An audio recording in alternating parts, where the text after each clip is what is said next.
আসুন মা বোনেরা, ওগো বাবা, যুবক ভাইরা, এবার একজন নারীর কথা বলতে চাইছি।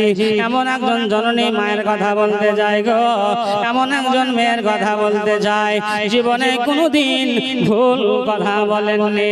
একবার জোরে বলুন সুবহানাল্লাহ। আমাদের মায়েরা, আমাদের বোনেরা, আমাদের ভাবিরা সকাল থেকে সন্ধ্যা অবধি হাজার হাজার মিথ্যা কথা বলে। কি বলে? মিথ্যা কথা বলে। যখন সারাদিন পার হয়ে যায়, সারা দিনে কত কত মিথ্যা কথা বলে।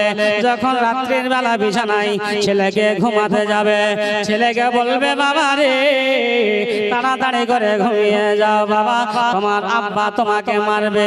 আব্বা বাড়িতে নাই, বোম্বাই চলে গেছে। আব্বা বাড়িতে নাই, দিল্লি কাজে চলে গেছে। আর মিথ্যা কথা বলে। ওগো আব্বা, ওগো বাবা, তাড়াতাড়ি করে ঘুমিয়ে